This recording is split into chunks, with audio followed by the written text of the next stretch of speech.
David Auten and John Schneider are husbands who worked hard to pay off $51,000 in debt.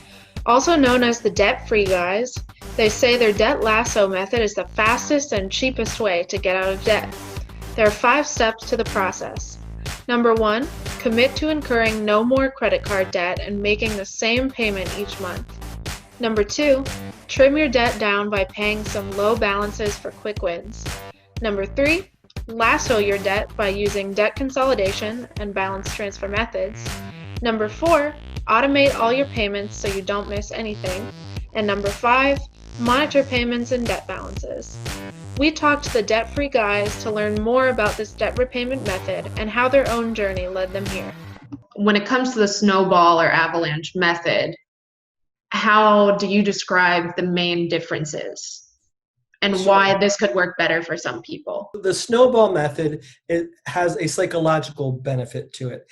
What you're doing there is you're paying off your smaller balance credit cards first and increasing to the larger balances. That can feel really fast, especially toward the beginning, and so you're getting a lot of quick wins there.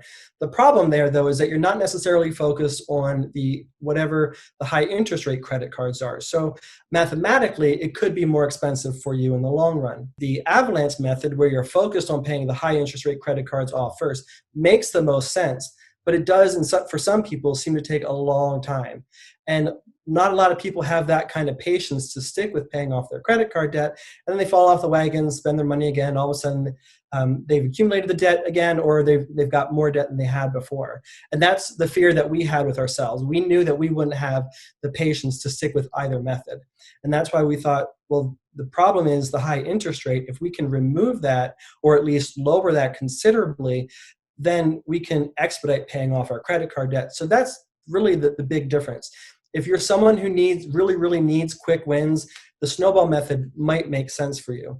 If you're someone who's fine focusing on the mathematical value, then the avalanche makes the most sense for you. If you're someone who wants to take advantage of essentially both of those strategies, then the Debt Lasso method is the strategy that you want to follow. And for most people, I would argue that's probably the best method. So when I was reading about the Debt Lasso method, I noticed that you make it very clear that it's not refinancing. So how do you explain lowering those interest rates to someone and the way that it's different from refinancing your credit card debt? I think one of the biggest things to remember about refinancing is like the engine of a car. The better engine you have, the faster you can go. But you cannot drive anywhere if you just have an engine, right? So that's why refinancing is just a piece of the overall package. So that's why there's 5 steps to the Debt Lasso method, and the actual refinancing or lasso portion of it is just one of those steps. Another thing on your site is, of course, living fabulously. So in your own words, what does that mean? And what does it mean to do that while you're still paying off debt?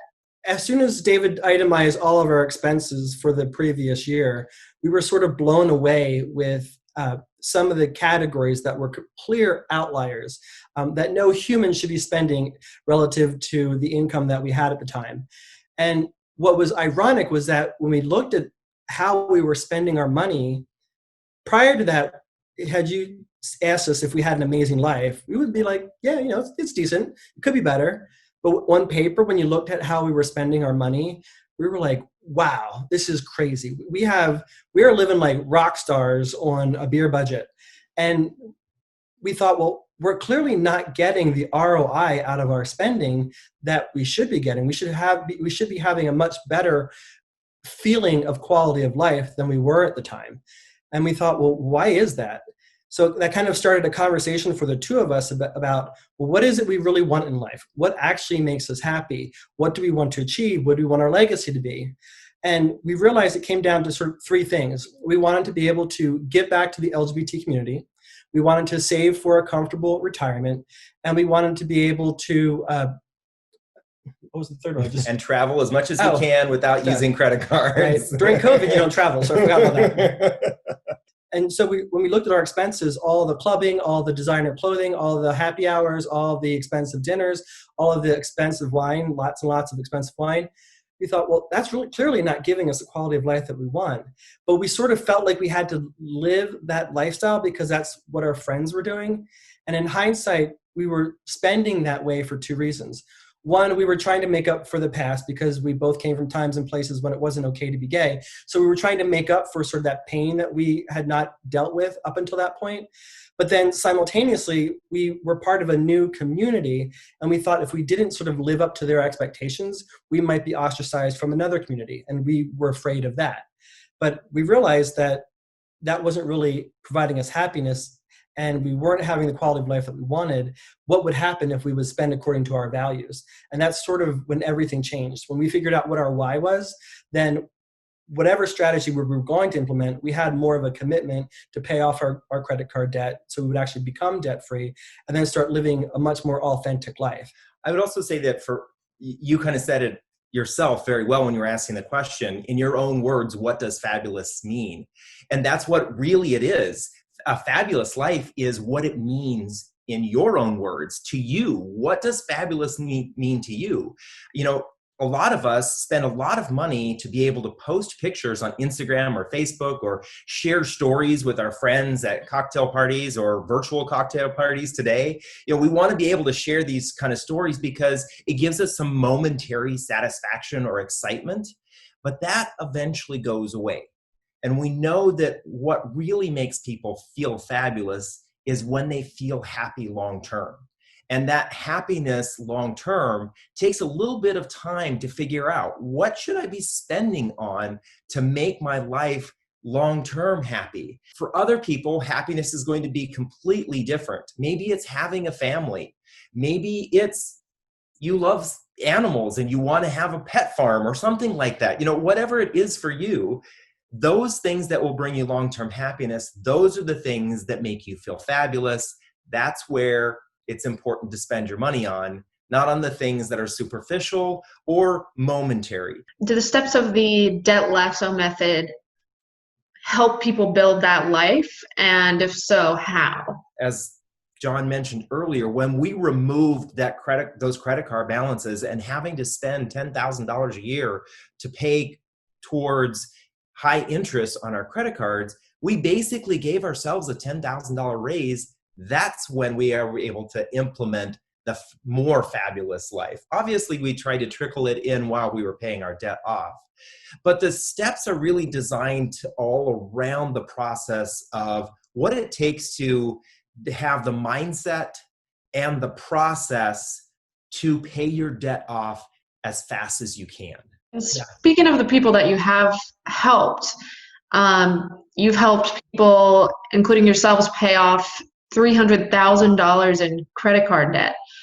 So tell me a little bit about how that worked and how you've worked with people so far. We have our Debt Lasso calculator, which is available and free on our Debt Lasso site. But our real driver at helping people pay their debt off as fast as possible involves them going through a class or basically a course that hits all of the points that are what helps people pay their debt off. It's the mindset, it's the habits, it's the lassoing your debt, it's trying to figure out how you can make a little bit more money, especially in the short term, so to put towards that. So all of that is kind of wrapped up in our credit card payoff plan.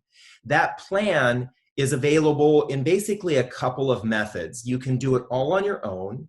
You can do it with group coaching, and you can do it with one-on-one coaching with us. And it's the individuals, especially in the group coaching, who have gotten probably the most value, because the group coaching, they now, I guess, in a endearing term, refer to it as their money therapy. So we get together on a weekly basis and we talk about challenges and wins and questions that people have while they're going through the course. And the nice thing is that it gives people a little bit of an accountability because they see other people who are doing it, other people. We have had this happen a number of times where people will call each other out and say, hey, you know what? I did exactly what you're doing. I know what you're trying to get away with, which is kind of good sometimes to have somebody who's not your coach saying, I have already gone through that process and I know what path you're headed down. Be careful. Thanks so much for joining us today, and be sure to check out the Debt Free Guys on their Queer Money podcast, as well as on Debt Lasso.